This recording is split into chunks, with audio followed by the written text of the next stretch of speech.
The interesting case of Kyle Rittenhouse.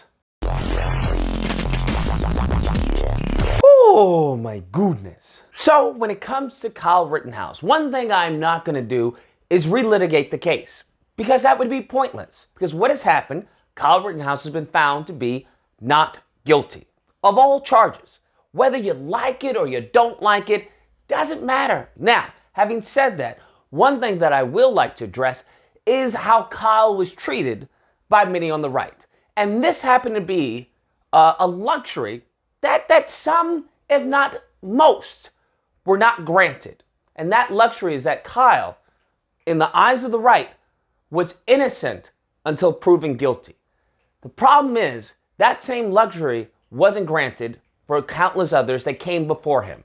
For example, George Floyd. Hell, we're still getting people calling, fentanyl Floyd and whatnot, and bringing up a 10-year-old record in attempts to impugn him currently today. When it came to Breonna Taylor, what did the right say? Hey, lay down with pigs, you're bound to get dirty. Breonna Taylor was guilty until proven innocent. Elijah McClain, why didn't you just comply? Why didn't you just listen? Guilty until proven innocent. Ahmaud Arbery, a case that's still ongoing, all right? I believe they did the closing arguments. What did they try and say? Guilty until proven innocent. He wasn't jogging. And then he had the theories of the hammer. And why was he in there? Why was he jogging in boots, right? Whole bunch of theories. But none of these theories were for the aid or assistance of Ahmaud Arbery. They were all there to weaponize and vilify Ahmaud Arbery. Guilty until proven innocent. Tamir Rice. Why did he have a toy gun anyway? Why is he pointing it around? Okay, why didn't he just comply? Guilty until proven innocent. This is a stark contrast to how the right treated Kyle Rittenhouse.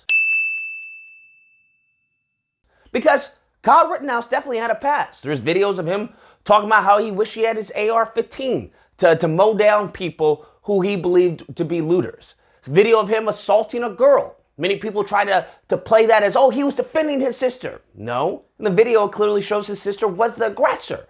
And matter of fact, Kyle came up behind the girl to the point where other guys had to intervene. None of that was constantly played on the right. None of that was even addressed. That was very much shh, hush, hush, all right? No one even wanted to look at it. As I just mentioned to you, Ahmaud Arbery, right? George Floyd, countless others, they dug to try and get dirt in order to vilify and impugn the character of these individuals, in order to justify the actions and the deaths that happened. However, when you bring about these obvious discrepancies, you're the one that gets targeted, right? You're the one that's considered to be a race baiter. And I find that lunacy, because that is absolute gaslighting. Me acknowledging the difference in how someone is portrayed and how they're promoted and how they're defended versus another said individual, okay, that's not race baiting. That's making an observation. As I always say, don't make it racial. I just make an observation. So instead of acknowledging this and then perhaps changing the behavior, no. These individuals, these outlets, these pundits, they vilify you. They make it, oh, you're the one that's causing this problem. I find this to be just absolutely asinine. What I also noticed was a deflection. They deflected to Andrew Coffey. Now, this story of Andrew Coffey, they try to put up like, hey, see, we're all in this together. We're all the same. Andrew Coffey got off in self-defense. Kyle Rittenhouse got off in self-defense. But upon looking into the Coffey case, it's extremely night and day from Kyle Rittenhouse. They raided his house, killed his girlfriend, and then the grand jury, what they did was try to charge him. They tried to charge him for not only the death of his girlfriend, but an attempted murder on an officer, okay? Because Coffey, upon being raided, fired back. They killed his girlfriend. So in actuality, this is very similar to the Breonna Taylor situation. Now, here's the crazy part. The judge, which is why I don't know how he beat the case, but the judge removed his stand your ground immunity. He removed it from him, okay? He didn't get to claim he was standing his ground. That didn't happen.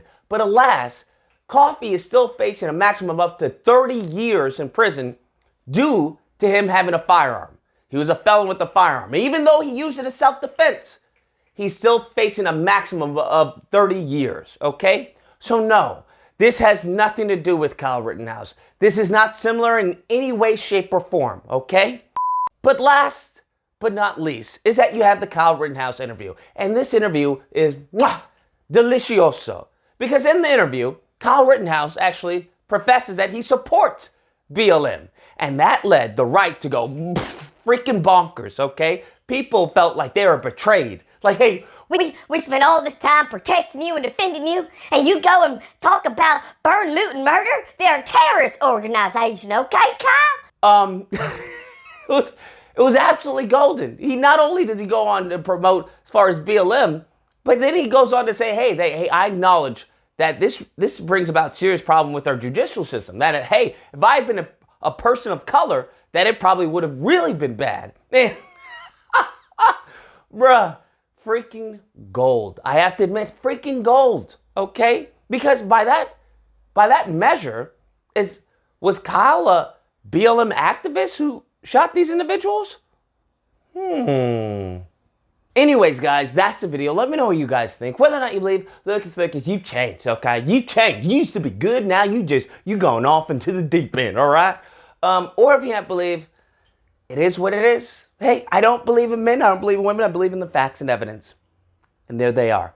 Either or, hope you guys enjoyed the video. If you did, please feel free to like, share, comment, subscribe. Oh, that fun stuff. Till next time, guys, be amazing. Guilty until proven innocent.